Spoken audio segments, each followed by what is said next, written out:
Trudeau सरकार की तरफ से भारत पर बिना सबूत दिए आरोप लगाने के बाद से कनाडा में कुछ विस्फोटक खबरें चल रही हैं। कनाडा की अखबारों ने ऐसी खबरें चलाई हैं जिसमें ट्रूडो के विमान में कोकीन मिलने का दावा किया गया। खबर में ये भी लिखा गया कि इसी वजह से ट्रूडो G20 के डिनर कार्यक्रम में भी शामिल नहीं हुए थे। कनाडा के प्रधानमंत्री उनके प्लेन में से निकली थी ड्रग्स और इस खबर पे अब मोहर लग गई है।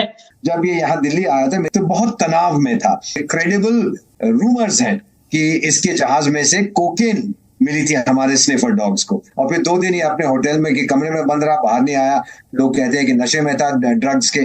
तो बेसिकली डोमेस्टिकली और इंटरनेशनली इनकी थू हो रही है। उसकी वजह क्या बनी है, उन्होंने एक 98 साला वार हीरो करके और उनको बड़ा इस्तकबाल किया गया और बाद में पता चला है कि वो नाजी थे। तो यही intelligence agency was not alert कि उनके बाद नाजीज पलते हैं और वो पार्लियामेंट में आ रहे हैं। और आज स्पीकर साहब एंथनी रोका ने रिजाइन किया है। अब जब ये रिजाइन हुआ है तो इससे भारत का केस मजीद मजबूत हो गया है कि कैनेडियन बगैर किसी रिसर्च के इल्जाम लगाते हैं या वो इतना इन मामलात को सीरियस। तो सबका तो फ्यूचर इज ओवर, तो he won't be able to become a prime minister again. Osama bin Laden ने आपके अमेरिका में 9/11 कराया तो आपने पूरे अफगानिस्तान, पूरे पाकिस्तान, पूरे इराक, पता नहीं कहां कहां पूरे आपने मिलियंस ऑफ लोग मार दिए। तो ये भी तो एक टेररिस्ट है। अमेरिका का ना से इंडिया का टेररिस्ट है और इस वक्त दुनिया में मशहूर है कि कनाडा पॉलिटिकल असाइलम में। हेलो दोस्तों, आपका स्वागत है अपने YouTube channel Bharat Pak reaction and review में। दोस्तों, आज के वीडियो में हम देखने वाले हैं जस्टिन ट्रूडो ने कनाडा के पीएम का पॉलिटिकल करियर खराब हो गया। इसके बारे में पाकिस्तानी पब्लिक क्या राय रखती है। दोस्तों, आज के वीडियो में पाकिस्तानी पब्लिक कह रही है अच्छा भला कनाडा मुल्क चल रहा था, क्यों जस्टिन ट्रूडो ने सिर्फ एलिगेशन के बेस पर अपने मुल्क में आग लगा दी। भारत छोड़ेगा नहीं। भारत सिर्फ कनाडा की एक गलती होने का वेट कर रहा था, क्योंकि भारत कब से कनाडा में बसे खालिस्तानियों पे कार्रवाई करने के लिए कनाडा से कह रहा था, पर कनाडा ने कुछ किया नहीं। अब भारत ने ही अपना काम निपटा दिया है। देखो, की तरफ से भारत पर बिना सबूत दिए आरोप लगाने के बाद से कनाडा में कुछ विस्फोटक खबरें चल रही हैं। कनाडा की मीडिया ने जस्टिन ट्रूडो के ड्रग्स कनेक्शन के बारे में कुछ खबरें छापी हैं। कनाडा की अखबारों ने ऐसी खबरें चलाई हैं जिसमें ट्रूडो के विमान में कोकीन मिलने का दावा किया गया। कनाडा की एक अखबार एडमॉन्टन सन में छपी खबर के मुताबिक G20 समिट के दौरान जस्टिन ट्रूडो के विमान में एक ड्रग कोकेन मिला था।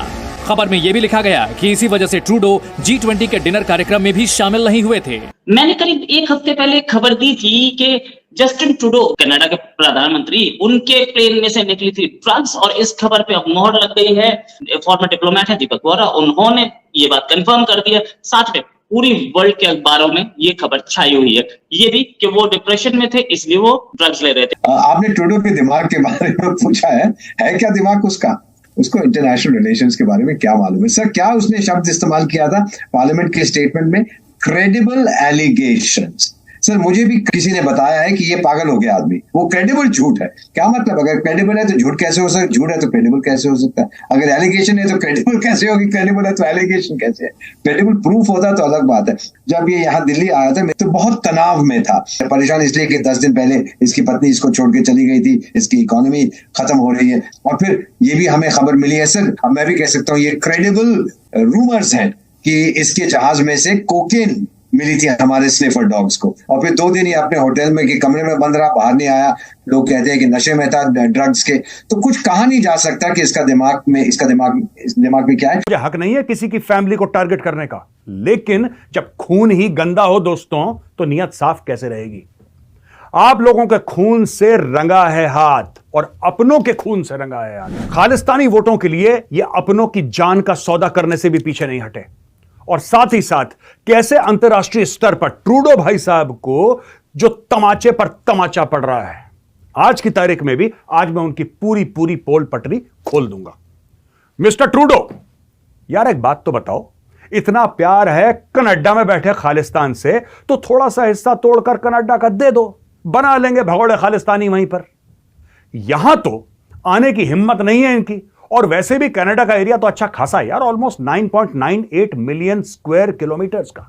Don't worry about the living and all that, Pakistan will take care of that. और वैसे भी इनको आदत पड़ गई है डोनेशन के पैसे पर पलने की, और पाकिस्तान माहिर है कटोरा लेकर डोनेशन मांगने में। और ये सब हरकत करने में। वैसे होते हैं ना रेड लाइट पे कुछ लोग जो गठरी बांधकर बच्चे के नाम पे भीख मांगते हैं और फिर उसी भीख से ड्रग्स और शराब पीते हैं। बस ऐसे ही पाकिस्तान पलता है, पन्नू जैसे लोगों को दुनिया भर से भीख मांग मांग कर। और वैसे भी ट्रूडो भाई साहब, कनाडा की तो वैसे ही हालत खराब है, रिसेशन में, ज्यादा कुछ कर भी नहीं सकते। में आपने देखा कि उनके जो एक और मिनिस्टर थे, बल्कि स्पीकर थे, उन्होंने भी रिजाइन कर दिया है। वो तो मैंने बताया ना, एंथनी रोका साहब जो है, बल्कि मैं इसी पे बात करना चाह रहा था कि एंथनी रोका ने रिजाइन किया है, स्पीकर ने अब से कुछ घंटे पहले। जस्टिन ट्रूडो यानी कि अपने कनाडा के प्रधानमंत्री, उनके प्लेन में से निकली थी ड्रग्स और इस खबर पे अब मोहर लग गई है। और मुझे लगता है ये भी सूंघने वाला आदमी है, क्योंकि इसके पता लगा था कि शायद प्लेन में से हाँ, ये न्यूज भी आ रही है, कि इसके प्लेन से कुछ निकला है, ड्रग्स वगैरह मिली है। इंडियंस की जगह पाकिस्तानी कनाडा में काम करेंगे, इंडियंस वहां से निकल जाएंगे, वीजे बंद हो गए हैं। मोदी जो है वो पाकिस्तान का दुश्मन है, ये बातें सब साबित शुदा है। डॉक्टर जयशंकर से तो जो उम्मीद थी उन्होंने बिल्कुल वही पूरी करके दिखाई और एक जबरदस्त किस्म का उन्होंने एड्रेस किया। पर आज जो उन्होंने ढोना शुरू किया है यूनाइटेड नेशन से, बिना नाम लिए, बोलते ना मीठा जहर, मीठी छुरी जो चलाई है। जयशंकर जी ने जो बात की है वो वही बात करते हैं। उन्होंने न्यूयॉर्क में कहा है कि it's a world very much of double standards, और उन्होंने कहा कि टेररिज्म जो है इसको पॉलिटिकल कन्वीनियंस के आधार पर हम तय नहीं करेंगे कि टेररिज्म क्या है। तुम कोई इडियट हो जस्टिन ट्रूडो, एक मुल्क के प्राइम मिनिस्टर हो, तुम्हें नहीं पता कि क्रेडिबल इंफॉर्मेशन नहीं, प्रूफ चाहिए। ठीक है, अब ये क्या कहता है कि भारत मत जाना, बड़े खतरे वाली जगह है। एक ट्रैवल एडवाइजरी पास करी है भाई साहब ने, भारत मत जाना, खतरे की जगह है। तो तू हेलमेट पहन के आया था भारत में जब G20 के लिए आया था, भारत में खतरा लग रहा है तो। और ये 2 दिन फालतू रहकर गया, 2 दिन यहां पे फालतू रहकर गया, इसके ऊपर हमने पैसे फालतू खर्च करे इस आदमी के ऊपर।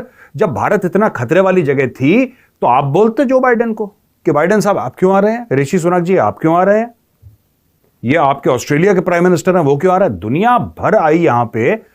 ये अलग सी बात, मत जाना वहां पे।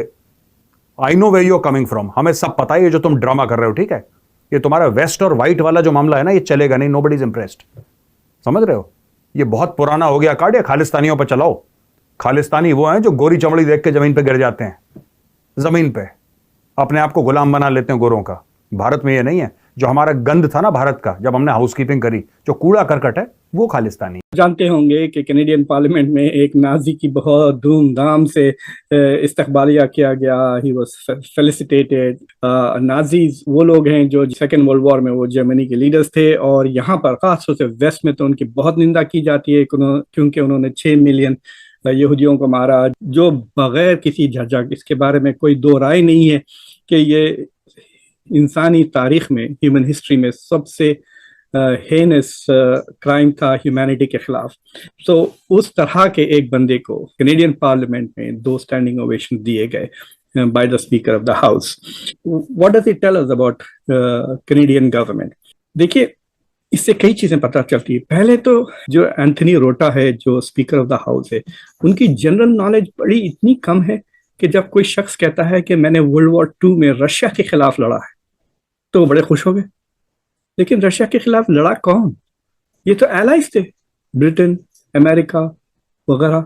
तो these were allies with the Soviet union against Germany. तो जब भी उनको समझ जाना चाहिए था।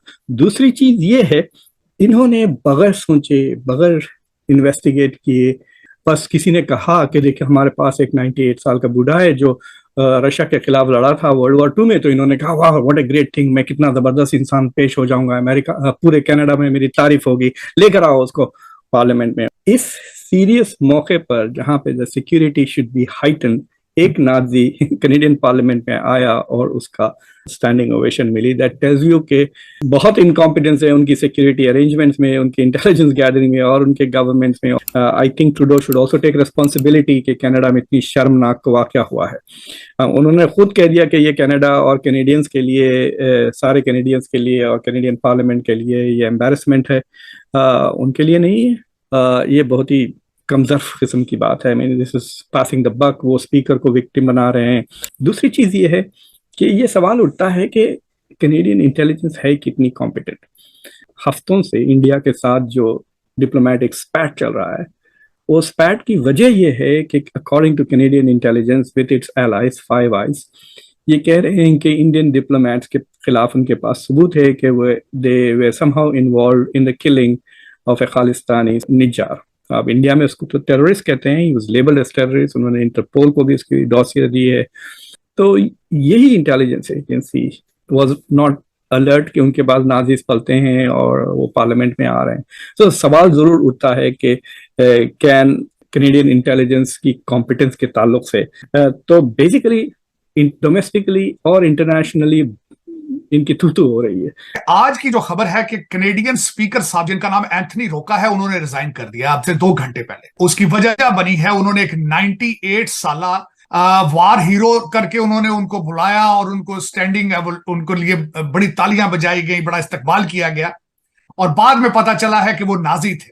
और आज स्पीकर साहब एंथनी रोका ने रिजाइन किया है।